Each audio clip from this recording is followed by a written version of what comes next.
Hello and welcome to our YouTube channel Edu World. आज हम लोग क्लास 10th का एक चैप्टर कार्बन इट्स कंपाउंड पढ़ने जा रहे हैं। तो चैप्टर 4 है ऑर्गेनिक केमिस्ट्री का। ये चैप्टर बहुत ही इम्पोर्टेंट है 10th के लिहाज से, 11th के लिहाज से, दोनों से ही। कार्बन इट्स कंपाउंड्स, इसमें बेसिकली हम लोग कार्बन के बारे में और कार्बन के द्वारा बनने वाले कंपाउंड्स के बारे में पढ़ेंगे जो ऑर्गेनिक केमिस्ट्री का पार्ट है। देखिए, केमिस्ट्री जो है मूल रूप से इसको 3 भागों में विभाजित किया गया है। एक इनऑर्गेनिक केमिस्ट्री, दूसरा ऑर्गेनिक केमिस्ट्री,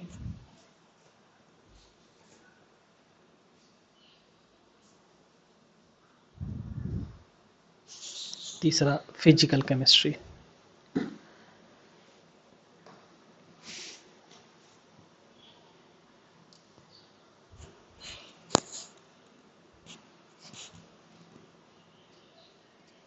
देखिए, ऑर्गेनिक केमिस्ट्री क्या होता है, जिसमें कि हम लोग कार्बन और कार्बन के द्वारा बनाए गए कंपाउंड का अध्ययन करते हैं।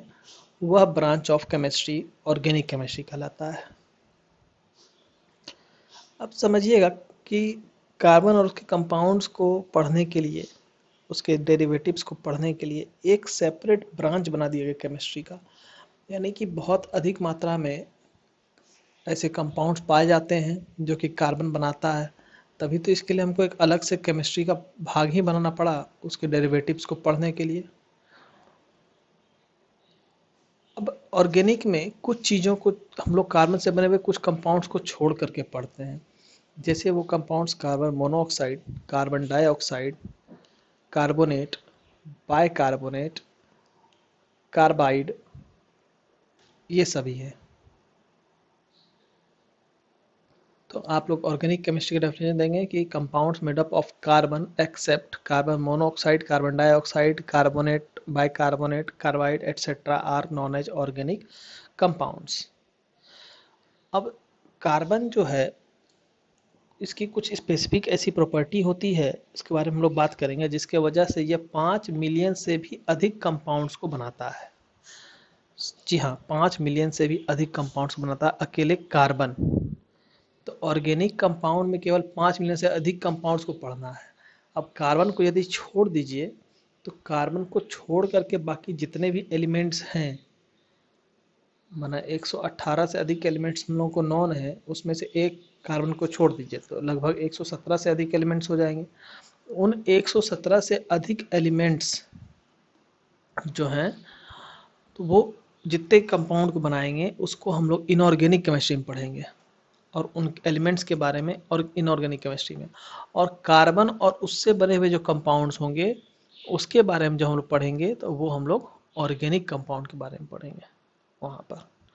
तो ये इनऑर्गेनिक और ऑर्गेनिक कंपाउंड का अंतर है कि ऑर्गेनिक में हम लोग कार्बन से मिला हुआ कंपाउंड, और इनऑर्गेनिक में कार्बन को छोड़ करके जो एलिमेंट्स हैं उसके बारे में और उनसे बने हुए कंपाउंड्स को पढ़ेंगे।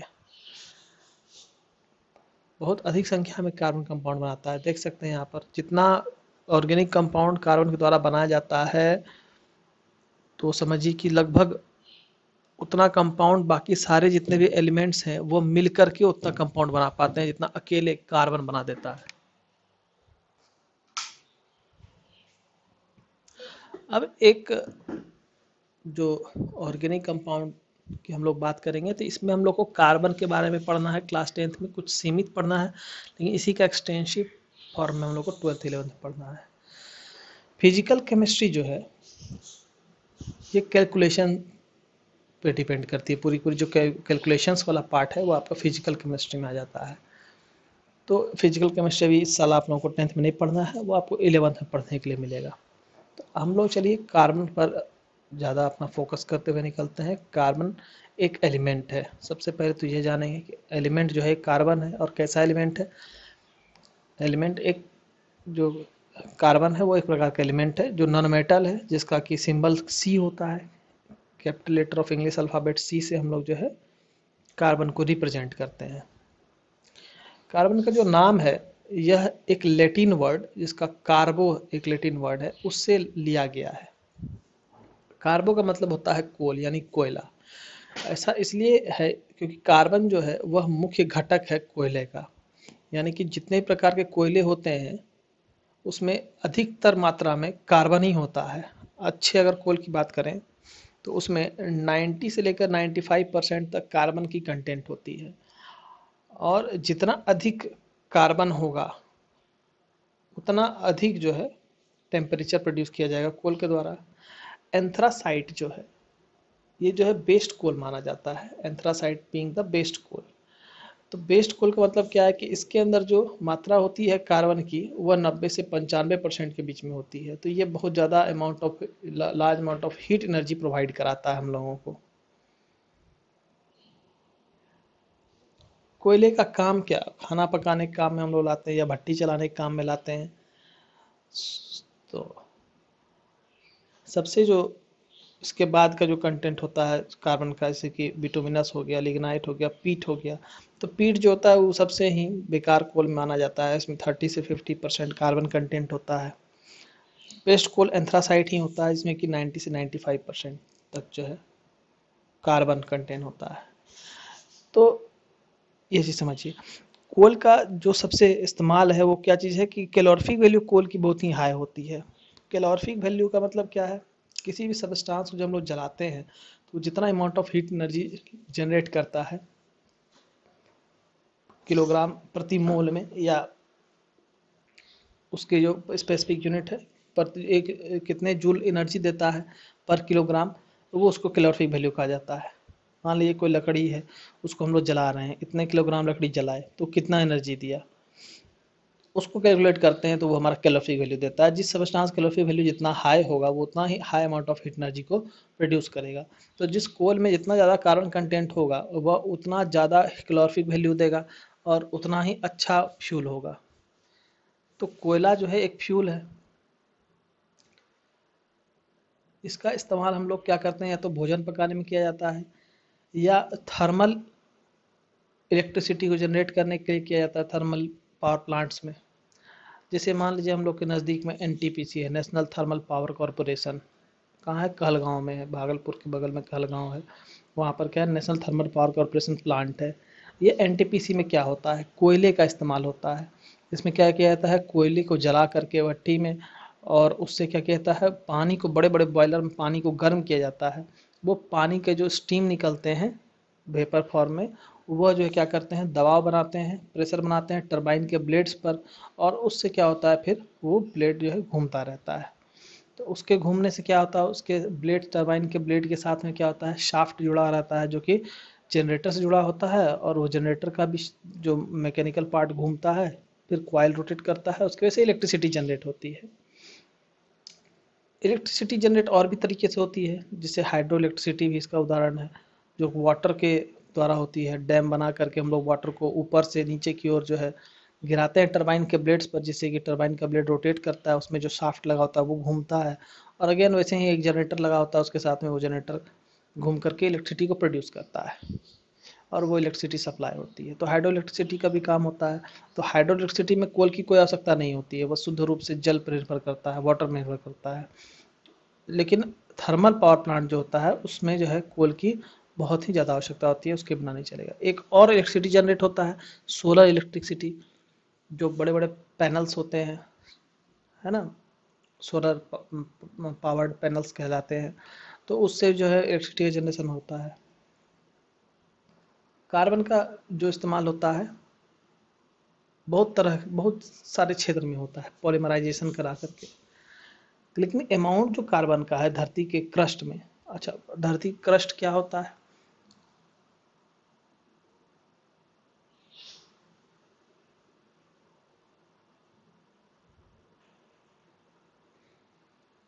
देखिए अर्थ जो है वो डिवाइडेड है 3 भाग में। पूरा अर्थ पृथ्वी जो है, सबसे ऊपर वाला भाग जो है जिस पे हम लोग रहते हैं उसको क्रस्ट कहते हैं। सबसे ऊपर वाले भाग पे हम लोग रहते हैं, अर्थ के सबसे ऊपर वाले भाग पे रहते हैं। हम लोग जानते हैं अर्थ का जो है स्फेरिकल है शेप। अब सबसे अंदर वाला जो भाग है, ये इस तरह से देखिए, ये जो ग्रीन वाला पार्ट है सबसे अंदर वाला भाग। यह भाग जो है सबसे लास्ट में, सबसे अंदर गर्भ में है। इसको हम लोग कहते हैं कोर ऑफ द अर्थ। ये धरती का केंद्र के पास, यानी केंद्र भी इसी में होता है। तो ये पूरा पार्ट जो है कहलाता है कोर, CORE, कोर।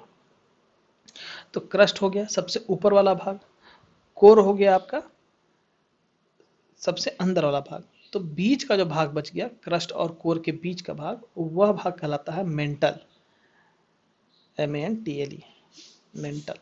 MENTAL नहीं, वो मेंटल दिमाग खराब वाला मेंटल नहीं, मेंटल कहलाता है। ये धरती पार्ट अर्थ का भाग है, मेंटल बीच वाला भाग। क्रस्ट और कोर के बीच में जो भाग आता है वो मेंटल कहलाता है। तो सबसे ऊपर का भाग क्रस्ट हो गया, सबसे अंदर वाला भाग कोर हो गया, और सबसे बीच का जो भाग है वो बीच का भाग कहलाएगा मेंटल।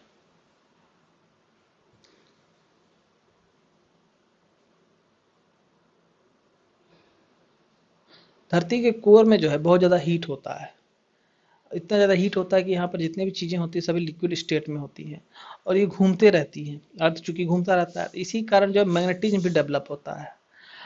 अब क्या आप बता सकते हैं कि इतना टेम्परेचर आया कहाँ से? कोर के अंदर की जितनी भी चीज़ें हैं तो सभी मॉल्टन स्टेट में मिलेंगी। वहाँ पर जितने मेटल्स हैं या रॉक्स हैं, जितनी भी चीज़ें हैं वो सभी।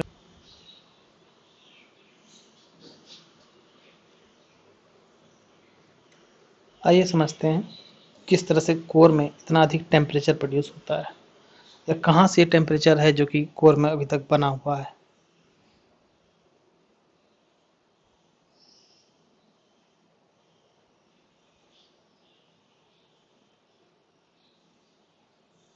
देखिए, पृथ्वी जो बनी, इसके फॉर्मेशन को अगर देखिएगा तो ये कैसे बनी है कि सन जो था वो छोटे छोटे टुकड़ों में टूटा, और उसी में से एक टुकड़ा जो था वो हमारा अर्थ बना।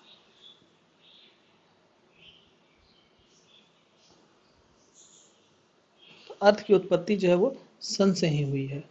सन जो है टूट करके ही अर्थ को फॉर्म किया हुआ है। मान लेते हैं ये हमारा अर्थ है। इस अर्थ पर जो है लाइफ सरवाइव करता है, जीवन है, मौजूद है। बाद बाकी जो अदर प्लैनेट्स हैं उनके ऊपर लाइफ एग्जिस्ट नहीं करता है। तो इसका कारण है, रीजन है कि अदर पर जो है लाइफ क्यों नहीं सफर करता है। हम लोग जानते हैं कि सन जो है वो क्या है, लार्ज बॉल है फायर का। अब लार्ज बॉल ऑफ फायर का मतलब क्या है, बहुत ज़्यादा हीट है उसके अंदर, गर्मी है। तो वहाँ पर क्या होता है, हाइड्रोजन हीलियम में कन्वर्ट होते रहता है हमेशा। तो उससे जितना भी किरण निकलता है, या कहिए कि जो है हीट एनर्जी निकलता है, वो सभी प्लैनेट तक पहुँचता है। अब मान लीजिए कि सूर्य से ही टूट करके कुछ जो है अलग अलग ग्रह बने, प्लैनेट्स बने, तो उसमें भी क्या होगा, तो हीट ही रहेगा, हीटेड ही रहेगा।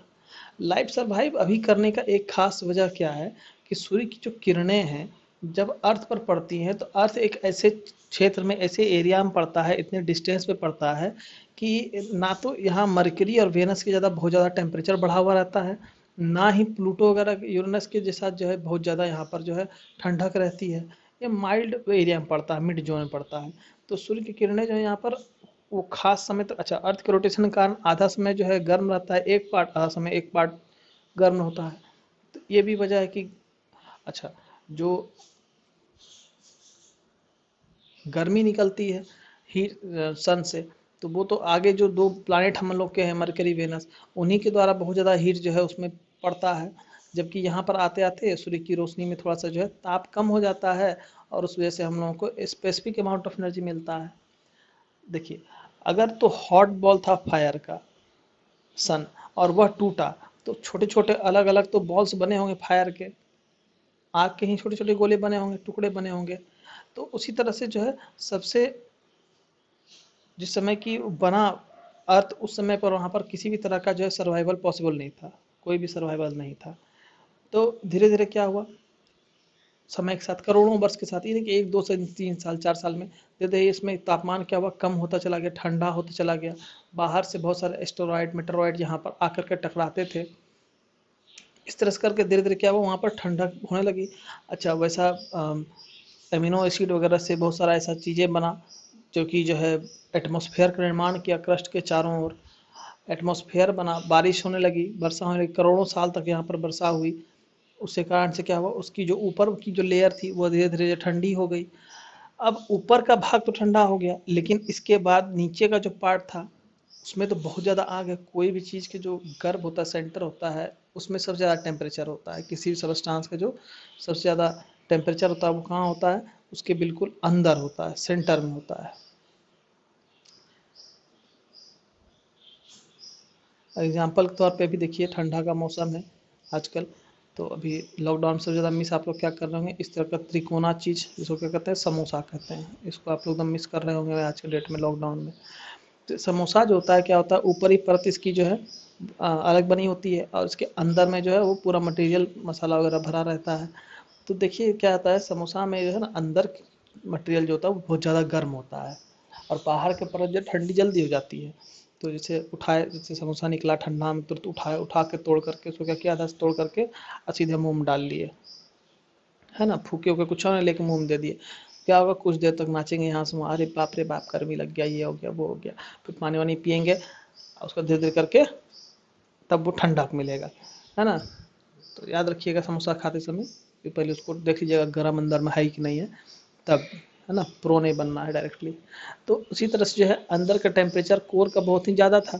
जैसे समोसा के अंदर टेम्परेचर आलू उबला बहुत ज़्यादा था, बाहर देखिए छू करके पपड़ी तो ठंडा हो गया है, अंदर समोसा गर्मे था। तो धीरे धीरे क्या हुआ, जब क्रस्ट पे वर्षा होना शुरू हुआ, क्रस्ट बरसता चला गया, पानी होता चला गया उसके ऊपर, तो क्या हुआ, ऊपरी सतह जो है क्रस्ट का, वह जो है ठंडा होता चला गया। अब वह पानी धीरे धीरे रिस रिस करके जो है नीचे जाने लगा कोर की तरफ। तो कोर तक तो पहुंच ही नहीं पाया, बीचे में जो मेंटल वाला पार्ट था, उस मेंटल वाला पार्ट में पूरा पानी लग गया, लगता चला गया रिस रिस करके। तो क्या क्या, वो बीच वाला जो भाग था मेंटल का भाग, उसको ठंडा करते चला गया। तो धीरे धीरे करके कुछ हद तक जो है मेंटल का पार्ट भी ठंडा हो गया, कुछ टेम्परेचर तक के लिए मेंटल का पार्ट ठंडा हो गया। अब लेकिन सेंटर जो था वहाँ तक तो पानी उतना पहुँचेगा भी, तो इतना गर्मी है कि बहुत कम अमाउंट ऑफ पानी वहाँ जाएगा और वो भाप बन के उड़ जाएगा। इस वजह से कोर का पार्ट जो है वो तब भी गर्म था और वो आज भी गर्म है।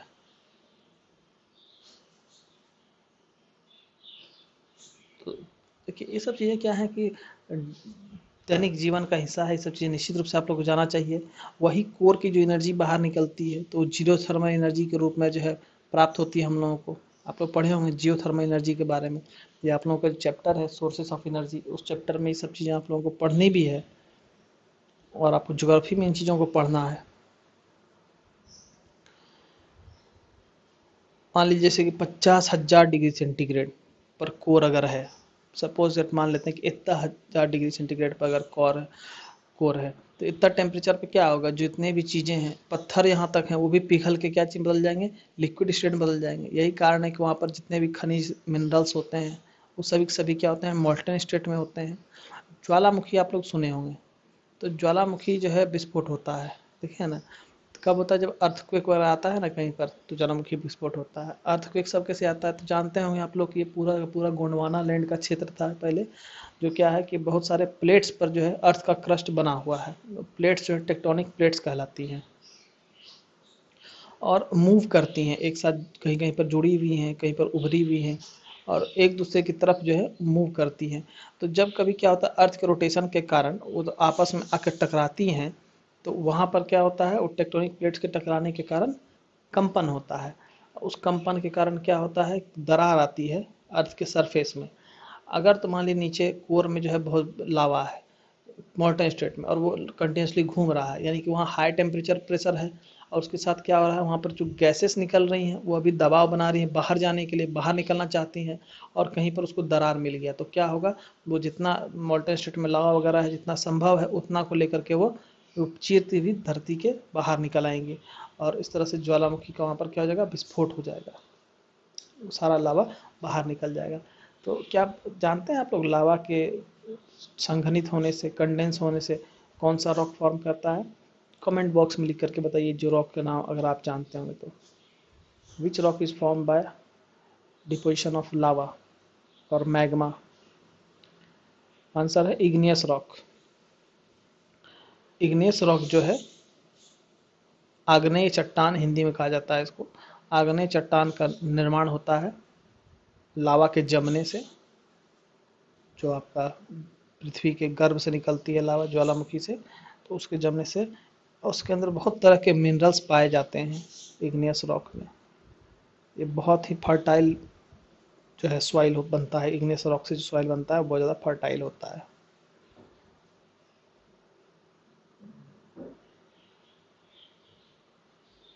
तो इग्नियस रॉक्स का आंसर है, जिन जिन का पता है आप लोगों को, तो इग्नियस रॉक्स का सही आंसर है। आइए अब समझते हैं कार्बन के विषय में। तो अर्थ के क्रस्ट में यानी धरती की भूप्रपट्टी में जो कार्बन की मात्रा मौजूद है ये बहुत ही कम है। वातावरण में भी बहुत ही कम मात्रा में कार्बन मौजूद है।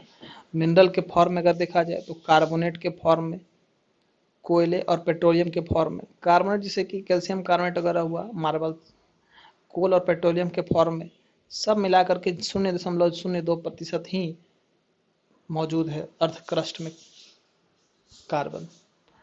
और वहीं एटमॉस्फेयर की अगर बात करें, वातावरण में, वायुमंडल में, तो CO2 कार्बन डाइऑक्साइड के फॉर्म में या कार्बन मोनोऑक्साइड के फॉर्म में 0.03% ही ये मौजूद है। देखिए कितना कम मात्रा में है, लेकिन फिर भी इतना ज़्यादा लार्ज अमाउंट ऑफ कंपाउंड्स को ये बनाता है। अनएक्सेप्शनली ये जो है यूज़ होता है इस कंपाउंड का।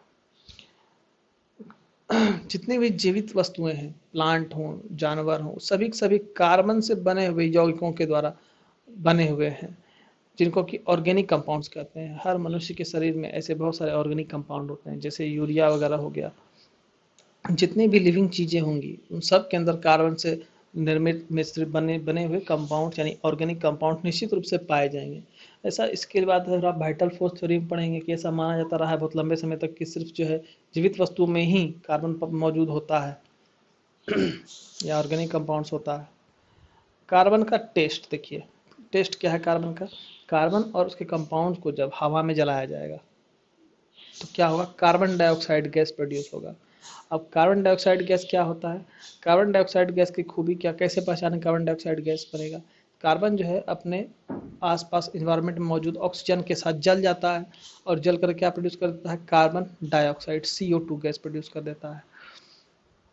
यह कार्बन डाइऑक्साइड गैस को जब हम लोग लाइम वाटर से गुजारते हैं तो ये लाइम वाटर को मिल्की कर देता है। इसके बारे में चैप्टर 1 और चैप्टर 2 दोनों ही लेक्चर मैंने पढ़ाया हुआ आप लोगों को कि लाइम वाटर से, और वीडियो के थ्रू भी दिखाया मैंने कि जब लाइम वाटर में कार्बन डाइऑक्साइड गैस को मिला करके फ्लो कराते हैं तो उसका कलर क्या होता है, लाइम वाटर का मिल्की हो जाता है। और मिल्की कलर क्यों होता है, कैल्शियम कार्बोनेट के फॉर्मेशन के कारण CaCO3 बन जाता है वहाँ पर। और अगर एक्सेस ऑफ कार्बन डाइऑक्साइड जो यहाँ पर पास कराते चले जाएँ हम लोग तो क्या होगा, कैल्शियम कार्बोनेट फिर बदल जाएगा और जो लाइम वाटर मिल्की हुआ था वो वापस कलरलेस हो जाएगा, क्योंकि कैल्शियम कार्बोनेट बदल करके कैल्शियम हाइड्रोजन कार्बोनेट में बदल जाएगा।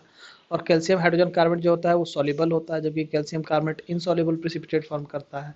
तो कार्बन का ऑक्सीजन के साथ मिलकर कार्बन डाइऑक्साइड का फॉर्मेशन करना और उस कार्बन डाइऑक्साइड का टेस्ट लाइम वाटर टेस्ट ही कार्बन का भी टेस्ट होगा।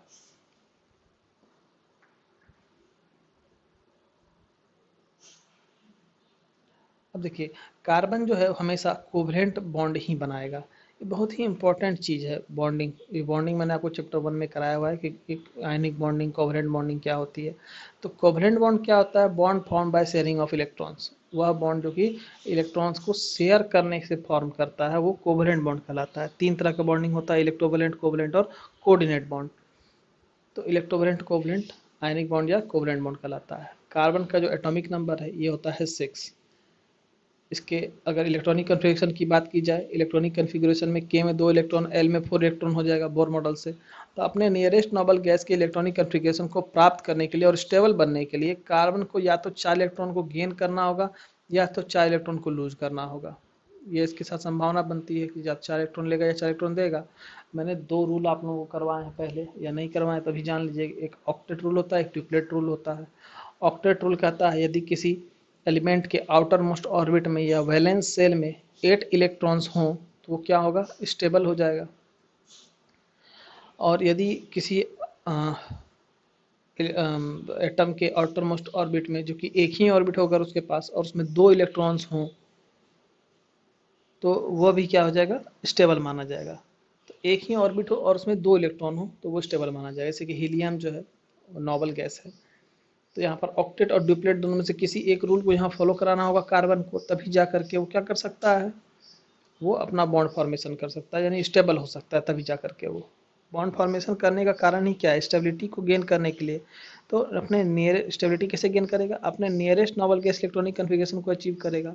तो क्या करेगा, अपने वैलेंस सेल में से 4 इलेक्ट्रॉन को या तो लूज कर देगा या तो 4 इलेक्ट्रॉन को और गेन कर लेगा। अगर लूज कर देगा तो उसके पास के में 2 सेल बचेगा, सॉरी के सेल में 2 इलेक्ट्रॉन बचेगा, यानी ये ड्यूप्लेट पूरा कर लेगा। और यदि ये 4 इलेक्ट्रॉन को ले लेता है तो एल सेल में इसके 8 इलेक्ट्रॉन्स हो जाएंगे, तो ये अपना ऑक्टेट पूरा कर लेगा।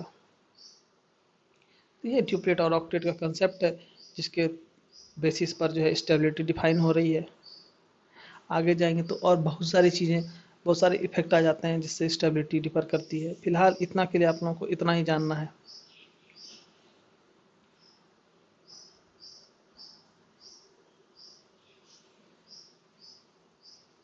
खास तौर पे याद रखिएगा, nearest noble gas electronic configuration को अचीव करता है और क्या होता है, स्टेबल बनता है। ये दोनों के लिए कोवलेंट बॉन्ड और आयनिक बॉन्ड दोनों ही होगा ऐसा।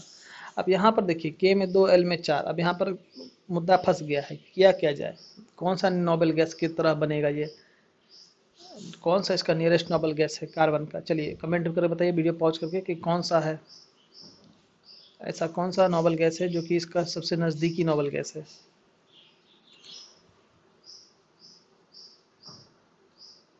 देखिए अगर तो पहले की ओर चला जाए 6 से पहले, तो 2 पे आता है कौन सा, हीलियम। आप लोग 1 to 30 तो एटॉमिक नंबर याद ही कर लीजिए बिल्कुल।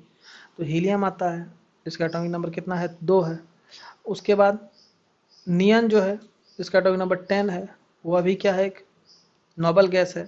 अब यहाँ पर कार्बन के साथ दिक्कत है, वो क्या करेगा, हीलियम के जैसा बनेगा कि नियन के जैसा बनेगा।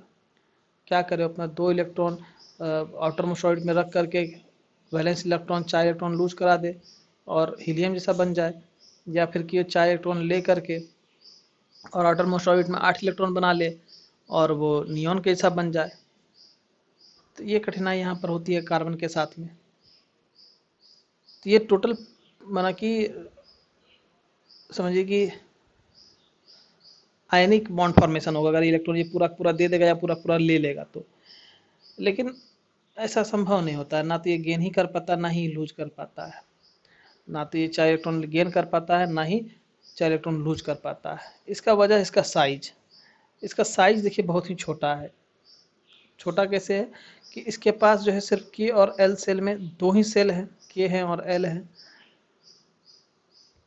तो ये 4 इलेक्ट्रॉन को डोनेट अगर करना चाहे तो डोनेट भी नहीं कर सकता है, क्योंकि 4 इलेक्ट्रॉन को रिलीज कराने के लिए लार्ज अमाउंट ऑफ एनर्जी की आवश्यकता है, तो वो एनर्जी इसको नहीं मिलेगी, इसलिए लूज नहीं करा सकता है। स्ट्रांगली बॉन्ड होते हैं ना इलेक्ट्रॉन्स जो हैं, इलेक्ट्रोस्टैटिक फोर्स ऑफ अट्रैक्शन से बॉन्डेड होते हैं न्यूक्लियस के साथ में।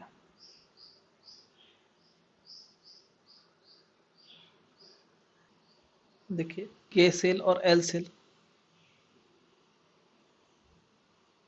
2 सेल है, के सेल में 2 इलेक्ट्रॉन, एल सेल में 4 इलेक्ट्रॉन। तो चारों इलेक्ट्रॉन के ऊपर जो है सेंटर, अब सेंटर में जानते ही हैं जो न्यूक्लियस होता है वहाँ पर जो है प्रोटॉन्स होते हैं और न्यूट्रॉन्स होते हैं। तो प्लस चार्ज और बाहर के माइनस चार्ज के बीच में क्या लगेगा, फोर्स ऑफ अट्रैक्शन लगेगा ही लगेगा। लाइक चार्जेस जो होते हैं वो क्या करते हैं, रिपेल करते हैं, अनलाइक चार्जेस क्या करते हैं, एक दूसरे को अट्रैक्ट करते हैं। तो बाहर में क्या है, इलेक्ट्रॉन्स है निगेटिव चार्ज, और सेंटर में क्या है, प्रोटॉन है पॉजिटिव चार्ज। तो पॉजिटिव चार्ज क्या करेगा, निगेटिव चार्ज को अपनी ओर अट्रैक्ट करेगा, खींचेगा।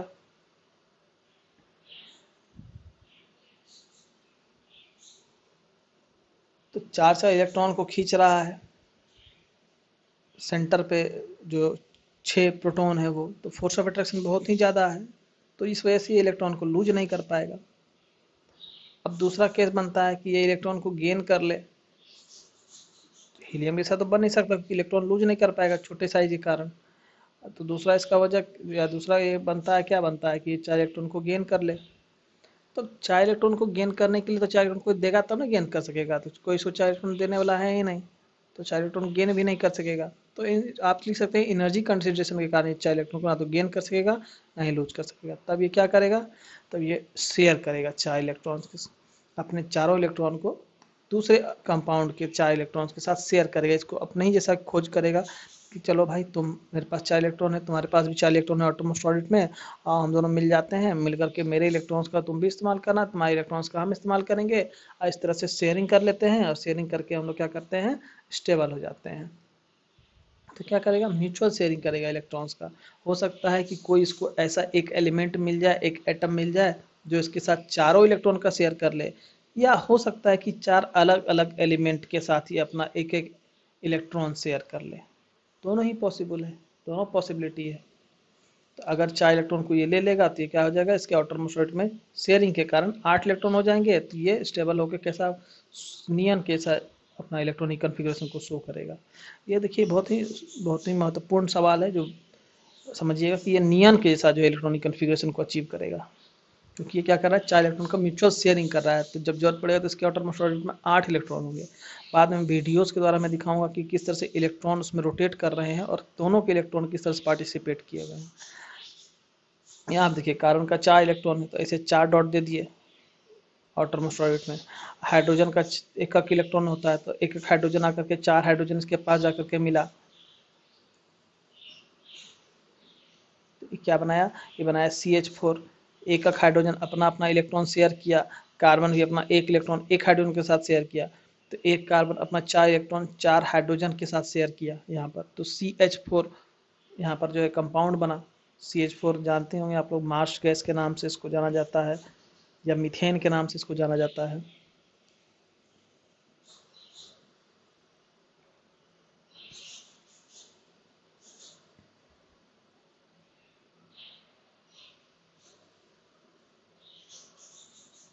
यहाँ पर 1 इलेक्ट्रॉन जो है हाइड्रोजन अपना शेयर किया है कार्बन के एक इलेक्ट्रॉन के साथ, ईच सभी ने 4 इलेक्ट्रॉन का टोटल शेयरिंग हुआ। यहाँ पर कार्बन का 4 इलेक्ट्रॉन ऑफ हाइड्रोजन के साथ, अलग अलग हाइड्रोजन। तो यहाँ पर हो सकता है कि एक ही या तो कंपाउंड या एक ही एलिमेंट जो है जैसे कार्बन ही है, तो वो खुद कार्बन के साथ चारों इलेक्ट्रॉन शेयर कर ले, या ऐसा भी हो सकता है कि अलग अलग एलिमेंट्स के साथ मिलकर शेयर करे। ज़्यादातर तो देखने के लिए यही मिलेगा कि ये अदर एलिमेंट्स के साथ ही शेयर करके लार्ज नंबर ऑफ कंपाउंड्स का फॉर्मेशन करेगा, इसमें कि हाइड्रोजन बहुत प्रमुख है। तो एनर्जी, ये चीज़ ध्यान रखिएगा कि ये क्यों जो है ऐसा करता है। ये नोट्स है, इसका आप स्क्रीनशॉट ले लीजिए, स्क्रीनशॉट लेकर के इसको पढ़िए बिल्कुल। ये आपको 100% जितना बुक में होना चाहिए उतना है, और उतने में आपका पूरा एग्ज़ाम का जो है तैयारी हो जाएगा। तो कार्बन का दो खास प्रॉपर्टी है जो इसको विशेष बनाता है। एक तो है टेट्रावेलेंसी, कार्बन टेट्रावेलेंट होता है। दूसरा सेल्फ कॉम्बिनेशन या कैटेनेशन की प्रॉपर्टी। दोनों बहुत ही इंपॉर्टेंट, मोस्ट इंपॉर्टेंट प्रॉपर्टीज हैं जो आपको एग्जाम दृष्टिकोण से भी याद रखना है, और कार्बन के लिए भी बहुत इंपॉर्टेंट है। आइए पहले इसके पहले हम आपको कॉन्सेप्ट समझाते हैं कोवलेंट बॉन्ड के फॉर्मेशन का। तो विजुअलाइजेशन से बहुत ही अच्छे तरीके से आप लोग समझेंगे। विजुअलाइज आइए हम लोग जो है एक विजुअलाइजेशन समझते हैं किस तरह से कार्बन जो है कैपेबल है forming of bonds with most of the elements. ज़्यादातर एलिमेंट्स के साथ ये बॉन्ड का फॉर्मेशन कर लेता है। देखिए कार्बन की संरचना जो होती है थोड़ा सी अलग होती है। इसके ये देखिए इस तरह से घूमता हुआ जो ये इलेक्ट्रॉन देख रहे हैं ना, एग्जैक्टली इसी तरह से जो है इलेक्ट्रॉन घूमता रहता है। सेंटर में देखिए प्रोटॉन्स हैं, ये पॉजिटिव ग्रीन वाला दिखा रहा है। बाहर जो है निगेटिव चार्ज जो है, ये निगेटिव चार्ज क्या है, इलेक्ट्रॉन्स हैं। ऐसा ही मॉडल अपने जो है सोच में तैयार कीजिए आप लोग। ये प्लस जो यहाँ पर क्या दर्शा रहा है, ये प्लस दिखा रहा है पॉजिटिव चार्ज प्रोटॉन को, और यह जो कलर है, ये कलर क्या दिखा रहा है, ये न्यूट्रॉन्स को दिखा रहा है। टुगेदर प्रोटॉन और न्यूट्रॉन क्या कहलाते हैं, न्यूक्लियॉन्स कहलाते हैं। ये कहाँ होते हैं, सेंटर में होते हैं, सेंटर ऑफ द एटम में। प्रोटॉन और न्यूट्रॉन टुगेदर न्यूक्लियॉन्स कहलाते हैं, और इलेक्ट्रॉन्स जो होते हैं वो चारों ओर इस तरह से मूव करते रहते हैं अलग अलग ऑर्बिट में। तो पहला इनर ऑर्बिट जो है तो 2 इलेक्ट्रॉन होते हैं, और आउटर मोस्ट ऑर्बिट में 4 इलेक्ट्रॉन होते हैं। तो ये आउटर मोस्ट इलेक्ट्रॉन को ही वैलेंस इलेक्ट्रॉन भी कहते हैं हम लोग। तो वैलेंस इलेक्ट्रॉन कार्बन कितना है, 4 है। अब देखिए किस, ये जो सेंटर है, इस सेंटर से जो पॉजिटिव चार्ज यहाँ पर 6 पॉजिटिव चार्ज हैं, तो 6 पॉजिटिव चार्ज जो है, क्योंकि किसी भी एटम के अंदर जितना इलेक्ट्रॉन का संख्या होता है प्रोटॉन का संख्या होता है, तो यहाँ पर 6 इसका एटॉमिक नंबर है, तो 6 इलेक्ट्रॉन 6 प्रोटॉन, तो 6 प्रोटॉन जो है बाहर वाले सारे चारों इलेक्ट्रॉन पर 6 प्रोटॉन जो है वो क्या करते हैं, फोर्स ऑफ अट्रैक्शन लगाते हैं। अब इस फोर्स ऑफ अट्रैक्शन को कैलकुलेट भी किया जा सकता है फॉर्मूला के द्वारा। अच्छा, ये सिर्फ बाहर वाले कक्ष के इलेक्ट्रॉन्स के ऊपर नहीं बल्कि अंदर वाले कक्ष वाले इलेक्ट्रॉन्स के ऊपर भी सेम फोर्स ऑफ अट्रैक्शन लगाते हैं। तो छवो इलेक्ट्रॉन के द्वारा लगाया गया, जो छवो प्रोटॉन के द्वारा जो लगाया गया फोर्स ऑफ अट्रैक्शन होता है बाकी 6 इलेक्ट्रॉन के ऊपर, तो बहुत हाई होता है, क्योंकि हर इंडिविजुअल एक इलेक्ट्रॉन के ऊपर अगर चार्ज कैलकुलेट कीजिएगा 6 प्रोटॉन के द्वारा तो बहुत ही हाई हो जाएगा। निकाल सकते हैं फॉर्मूला के द्वारा, F इज इक्वल टू के Q1 Q2 upon R square, जो कि यहाँ पर जो है यहाँ पर कूलम्स लॉ कहता है, इलेक्ट्रोस्टैटिक फोर्स ऑफ अट्रैक्शन जो निकालते हैं यहाँ पर, के की वैल्यू होगा 9 × 10⁻⁹ और चार्ज जो है वो 1.6 × 10⁻−19 कूलम आपका जो इलेक्ट्रॉन्स के ऊपर हो जाएगा और प्लस में 19 जो है आपका प्रोटॉन के ऊपर हो जाएगा। इसे निकाल सकते हैं कि 6 के द्वारा बहुत ही ज़्यादा निकलेगा वैल्यू। तो कार्बन जो है इसके पास दो ही रास्ता है, या तो ये डोनेट कर दे या एक्सेप्ट करे 4 इलेक्ट्रॉन्स को। इसके अंदर 6 इलेक्ट्रॉन्स की संख्या 6 प्रोटॉन्स की संख्या होती है। अब अगर ये 4 इलेक्ट्रॉन दे देता है तो इसके पास 2 इलेक्ट्रॉन बचता है, इसके बाद 6 प्रोटॉन बचता है, तो प्रोटॉन संख्या बहुत ज़्यादा हो जाएगी पॉजिटिव चार्ज की संख्या। तो क्या होगा, हो सकता है न्यूक्लियस को खींच ले तो ये अनस्टेबल हो जाएगा। अब यहाँ पर क्या है, इलेक्ट्रॉन 10 है, अगर 4 इलेक्ट्रॉन ये ले लेता है और प्रोटॉन 6 है, तो यहाँ पर बहुत ज़्यादा नेगेटिव चार्ज हो जाएगा, तो हो सकता है प्रोटॉन को पुल कर ले ये बाहर, तो ये भी केस क्या होगा, अनस्टेबिलिटी का होगा। तो दोनों ही चीज़ नहीं होता है, तो इलेक्ट्रॉन क्या होता है, शेयर होता है। शेयर का मतलब यहाँ आप समझिएगा, शेयर का मतलब क्या होता है कि कोई किसी को दे नहीं रहा है, कोई किसी से ले नहीं रहा है। ये आके यहाँ पर जुड़ा, यहाँ पर देखिए आउटर मोस्ट ऑर्बिट की अगर बात कीजिएगा, एक एक इलेक्ट्रॉन यहाँ पर शेयर हुआ, एक इलेक्ट्रॉन इस कार्बन का उसके साथ, एक इलेक्ट्रॉन इस कार्बन का उस एटम के साथ, इस कार्बन का इस एटम के साथ, इस कार्बन का इस एटम के साथ शेयर हुआ। यहाँ पर क्या दो दो इलेक्ट्रॉन शेयर हो रहे हैं।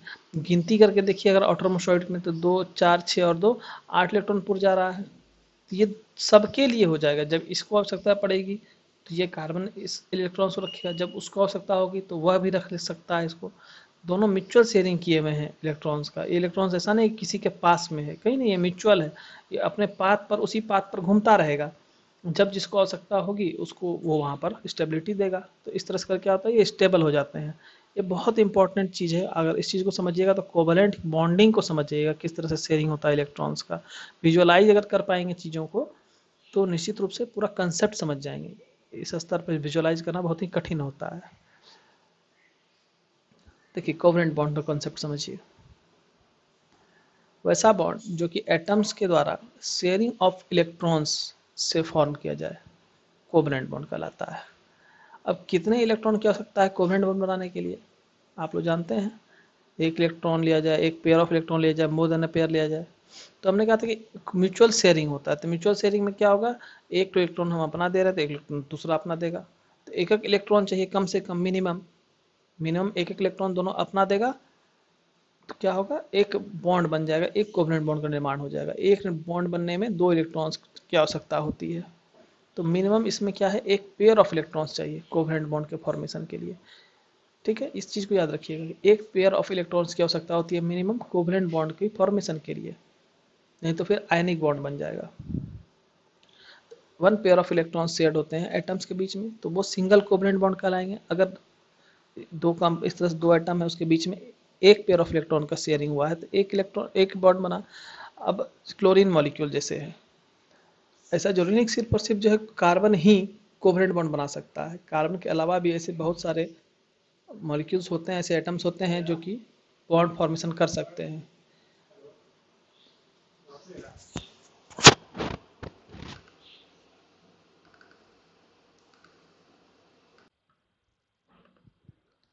देखिए ऐसा नहीं सिर्फ और सिर्फ क्लोरीन ही ऐसा एक मॉलिक्यूल है, जो कार्बन जो है वो सिर्फ ऐसा ही मॉलिक्यूल है जो कि कोवलेंट बॉन्ड बनाता है। क्लोरीन भी कोवलेंट बॉन्ड बनाता है। ऐसे बहुत सारे मॉलिक्यूल हैं जो कि कोवलेंट बॉन्ड बनाते हैं। ऐसे बहुत सारे आइटम हैं जो मिल करके मॉलिक्यूल बनाते हैं कोवलेंट बॉन्ड फॉर्मेशन के द्वारा, जिसमें से कि एक क्लोरीन भी इसका एग्जाम्पल है। क्लोरीन का स्ट्रक्चर अगर देखिएगा तो उसके आउटर मोस्ट ऑर्बिट में 7 इलेक्ट्रॉन्स हैं। आउटर मोस्ट ऑर्बिट यानी वैलेंस शेल में 7 इलेक्ट्रॉन्स होने के कारण उसको एक इलेक्ट्रॉन की डिफिशियंसी होती है। तो अगर 2 जो क्लोरीन के एटम हैं अगर एक साथ मिल जाते हैं तो वो Cl2 डायटमिक मॉलिक्यूल क्लोरीन बनाते हैं जो कि स्टेबल होता है।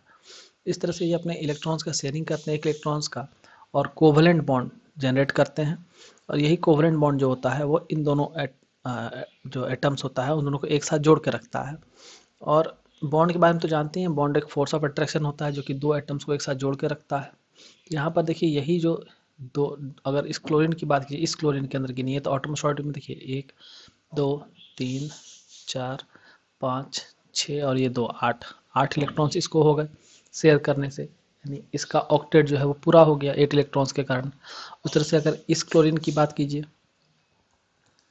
सेकेंड वाले की, तो इसमें भी गिनिए तो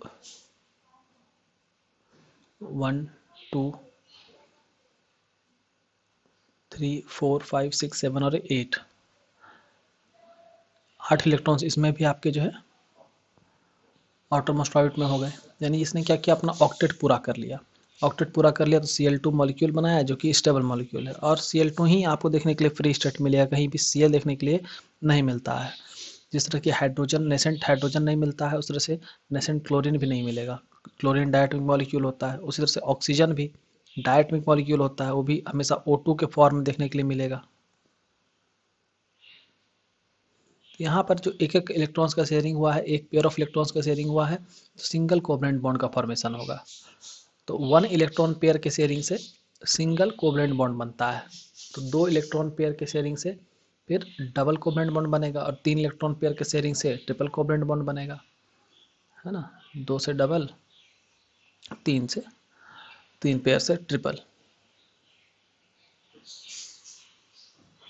तो 1 पेयर ऑफ इलेक्ट्रॉन्स चाहिए होता है एक बॉन्ड को फॉर्मेशन करने के लिए, एक बॉन्ड को बनाने के लिए।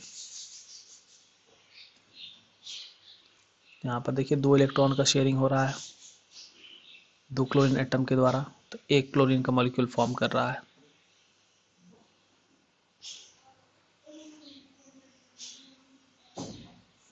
तो 2 रहेगा तो डबल बॉन्ड, 3 पेयर रहेगा तो ट्रिपल बॉन्ड का फॉर्मेशन होगा।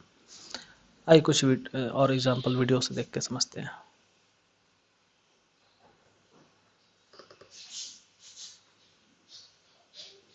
ऑक्सीजन। अब ऑक्सीजन जो है इसमें भी क्या होता है, ऑक्सीजन डबल बॉन्ड बनाता है, हम लोग को पता है O2। तो यहाँ कोवलेंट बॉन्ड होता है। ऑक्सीजन का अगर देखिए एटॉमिक स्ट्रक्चर, तो ऑक्सीजन का जो एटॉमिक नंबर होता है 8 होता है, के में 2 इलेक्ट्रॉन, एल में 6 इलेक्ट्रॉन्स, 6 और 2 8 हो गया। अब ऑटोमोस्टॉइड में 2 इलेक्ट्रॉन की आवश्यकता है, तो ये क्या करेगा, 2 इलेक्ट्रॉन की शेयरिंग करेगा अदर ऑक्सीजन के साथ में। अदर ऑक्सीजन भी अपना 2 इलेक्ट्रॉन का शेयर करेगा। तो ये दोनों 2 इलेक्ट्रॉन का शेयर किया, टोटल कितने इलेक्ट्रॉन का शेयर हुआ, 4 इलेक्ट्रॉन का शेयर हुआ। तो 4 इलेक्ट्रॉन का मतलब कितना हो गया, 2 पेयर का शेयरिंग हुआ यहाँ पर। तो 2 पेयर का शेयरिंग होने की वजह से यहाँ पर कोवलेंट बॉन्ड कैसा बनेगा, डबल कोवलेंट बॉन्ड बनेगा। और देखिए ये इलेक्ट्रॉन्स अपने पाथ पर घूमते रहते हैं, ऐसा नहीं कि यहाँ पर रुका हुआ, जैसे आपको दिख रहा है ऐसा रुका हुआ रहेगा, ये घूमते रहेगा अपने पाथ पर। जैसा इसका पाथ आप देख रहे हैं सर्कुलर पाथ है, इस पूरे सर्कुलर पाथ पर घूमता रहेगा। तो यहाँ पर जो कोवलेंट बॉन्ड बना आपका कैसा बना, डबल कोवलेंट बॉन्ड बना।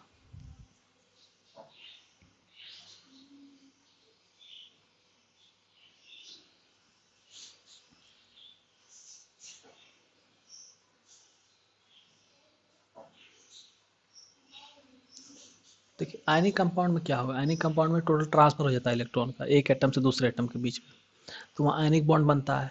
लेकिन यहाँ पर क्या हो रहा है, शेयरिंग हो रहा है इलेक्ट्रॉन्स का, यहाँ पर कहीं किसी के पास चला नहीं गया, उसी के पास है। तो यहाँ पर क्या होगा, कोवलेंट बॉन्ड, क्योंकि यहाँ म्यूचुअल शेयरिंग होगा इलेक्ट्रॉन्स का। तो कोवलेंट बॉन्ड में इलेक्ट्रॉन्स की शेयरिंग होती है, इलेक्ट्रॉन चला नहीं जाता है। जबकि आयनिक जो बॉन्ड होता है उसमें इलेक्ट्रॉन्स एक से दूसरे में चला जाता है और आयंस का फॉर्मेशन हो जाता है। तो ये कंसेप्ट जो है याद रखिएगा इसके चीज़ को। देखिए एक ही चीज़ को बार बार बोलने का ये मतलब होता है कि आप लोग उस चीज़ को बिल्कुल से याद कर जाएं, रट जाएं, क्योंकि ये बहुत ही इंपॉर्टेंट चीज़ है, बेसिक है, बहुत इंपॉर्टेंट है। 1 electron pair single covalent bond, 2 electron pair तो डबल कोवलेंट बॉन्ड यहाँ बनेगा। मिनिमम एक पेयर ऑफ इलेक्ट्रॉन्स की आवश्यकता होती है कोवलेंट बॉन्ड को बनाने के लिए, सिंगल कोवलेंट बॉन्ड को बनाने के लिए।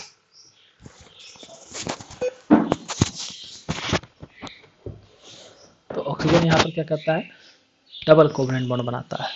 देखिए 2 pair of electron is shared between atoms, so double covalent bond are formed. इस तरह से दर्शाएंगे, दो ऑक्सीजन के बीच में डबल बॉन्ड बना के दिखा देंगे।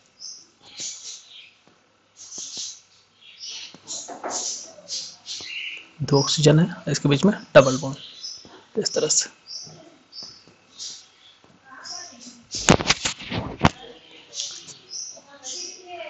क्या होगा जब दो पेयर ऑफ इलेक्ट्रॉन से अधिक जो है शेयरिंग होगा एटम्स के बीच में?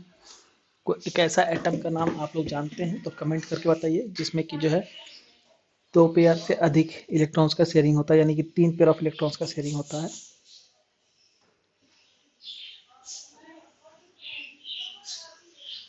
देखिए, नाइट्रोजन जो है एक ऐसा एलिमेंट है जो N2 बनाता है, डायटोमिक मॉलिक्यूल, जो क्या होता है, ट्रिपल कोवलेंट बॉन्ड से बना होता है। इसके लिए देखिए जो इलेक्ट्रॉनिक कन्फिग्रेशन है वही समझ में आएगा। तो इलेक्ट्रॉनिक कन्फिग्रेशन, उसके वैलेंस सेल में 5 इलेक्ट्रॉन होते हैं, नाइट्रोजन के 5 इलेक्ट्रॉन होते हैं। तो ये क्या करता है, अपना आउटरमोस्ट ऑर्बिट का 3 इलेक्ट्रॉन शेयर करता है, तो इसके पास 8 इलेक्ट्रॉन बनता है। देखिए यहाँ पर इसके एक इलेक्ट्रॉन नाइट्रोजन के उसके साथ, इसके एक इलेक्ट्रॉन के साथ, इसके इलेक्ट्रॉन के साथ, टोटल 6 इलेक्ट्रॉन शेयर हुए। तो 6 इलेक्ट्रॉन का क्या हुआ, 3 पेयर हुआ। तो 3 पेयर इलेक्ट्रॉन शेयर होगा तो क्या बनेगा, वहाँ पर ट्रिपल कोवलेंट बॉन्ड बनेगा। तो ये N2 बना और इसमें क्या हुआ, ट्रिपल कोवलेंट बॉन्ड हुआ। 3 पेयर ऑफ इलेक्ट्रॉन शेयर हुए एटम्स के बीच में।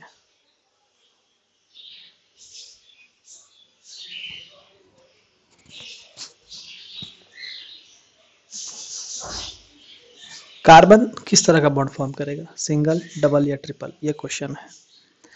देखिए कार्बन बहुत ही यूनिक एलिमेंट है।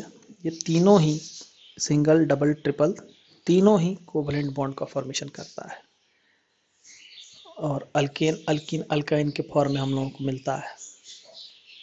इसके बारे में पढ़ेंगे कैटेनेशन के बाद, जब हम लोग शुरू करेंगे हाइड्रोकार्बन्स। तो अब जैसे बहुत सारे ऐसे एलिमेंट्स हैं, जैसे क्लोरीन हो गया, तो ये सिंगल कोवलेंट बॉन्ड ही फॉर्म करेगा। जैसे ऑक्सीजन हो गया तो डबल कोवलेंट बॉन्ड ही फॉर्म करेगा, है ना। जैसे आपका मान लीजिए नाइट्रोजन हो गया, ये ट्रिपल कोवलेंट बॉन्ड ही फॉर्म करेगा।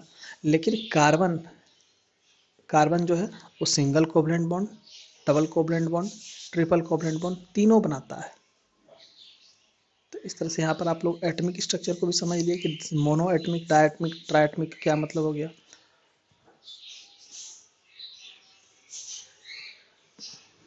क्लोरीन, ऑक्सीजन, नाइट्रोजन तीनों ही डायटमिक मॉलिक्यूल है। हमेशा आप लोगों को O2, N2 के फॉर्म में, Cl2 के फॉर्म मिलेगा, हाइड्रोजन H2 के फॉर्म मिलेगा। ये सब डायटमिक मॉलिक्यूल है। आयरन हो गया, मैंगनीज हो गया, ये सब मोनोएटमिक है। अब जैसे एग्जांपल की अगर बात करें सिंगल कोवलेंट बॉन्ड में, तो CH4 आप ले सकते हैं, मीथेन। अगर डबल कोवलेंट बॉन्ड की बात करें तो C2H4, इथीन, और C2H2, ethyne. Single covalent bond, double covalent bond और ट्रिपल कोवलेंट बॉन्ड का एग्जांपल है। तो इस तरह से कार्बन के वर्सेटाइल नेचर और इसकी प्रॉपर्टीज के बारे में आगे हम लोग इससे स्टडी करेंगे। तो आज के लिए इतना ही, फिर हम लोग इसके बाद का चीज़ नेक्स्ट क्लास में करेंगे। Till then good bye, have a nice day. आप लोग अपनी स्टडीज़ को कंटिन्यू रखिए।